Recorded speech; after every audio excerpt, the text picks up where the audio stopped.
आज की कहानी एक प्रेरणादायक कहानी है। आज की कहानी का नाम है चिड़िया का घोंसला।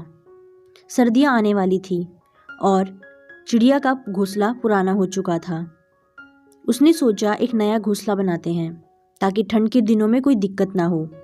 अगली सुबह वो उठी और पास के एक खेत से चुन चुनकर तिनके लाने लगी। सुबह से शाम तक वो इसी काम में लगी और अंततः एक शानदार घोंसला तैयार कर लिया। पर पुराने घोंसले से अत्यधिक लगाव होने के कारण उसने सोचा, चलो आज एक आखिरी रात उसी में सो लेते हैं और कल से नए घोंसले में अपना आशियाना बनाएंगे। रात में वह चिड़िया वहीं सो गई। अगली सुबह उठते ही वो अपने नए घोंसले की तरफ उड़ी, पर जैसे ही वो वहां पहुंची उसकी आंखें फटी की फटी रह गई। किसी और चिड़िया ने उसका घोंसला तहस नहस कर दिया था। चिड़िया की आंखें भर आई। वो मायूस हो गई। आखिर उसने बड़ी मेहनत और लगन से अपना घोंसला बनाया था और किसी ने रातों रात उसे तबाह कर दिया। अगले ही पल कुछ अजीब हुआ। उसने गहरी सांस ली, हल्का सा मुस्कुराई और एक बार फिर उस खेत से जाकर तिनके चुनने लगी। उस दिन की तरह आज भी उसने सुबह से शाम तक मेहनत की और एक बार फिर एक नया और बेहतर घोंसला तैयार कर लिया।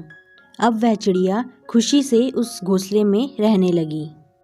जब हमारी मेहनत पर पानी फिर जाता है तो हम शिकायत करते हैं, लोगों को कोसते हैं और अपना गुस्सा निकालने के लिए न जाने क्या क्या करते हैं, पर हम उस बिगड़े हुए काम को दोबारा सही करने का प्रयास तक नहीं करते। इस कहानी में हमें उस चिड़िया से सीख लेनी चाहिए कि घोंसला उजड़ जाने के बाद भी वो चाहती तो अपनी सारी ऊर्जा औरों से लड़ने, शिकायत करने और बदला लेने की सोचने में लगा देती, पर उसने ऐसा नहीं किया, बल्कि उसी ऊर्जा से फिर एक नया घोंसला तैयार कर लिया।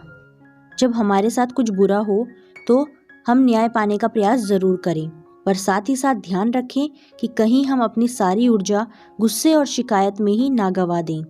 ऐसा करना हमें हमारे पुराने नुकसान से कहीं ज़्यादा नुकसान पहुंचा सकता है, क्योंकि बड़े काम करने के लिए ज़िंदगी छोटी है। इसे बेकार की चीज़ों में नहीं गंवाना चाहिए। तो आज की कहानी आपको कैसी लगी ये आप हमें कमेंट बॉक्स में ज़रूर बताएं और ऐसी इंटरेस्टिंग कहानियों के लिए हमारे चैनल को सब्सक्राइब करें, साथ ही वीडियो को लाइक और शेयर ज़रूर करें। Thanks for watching.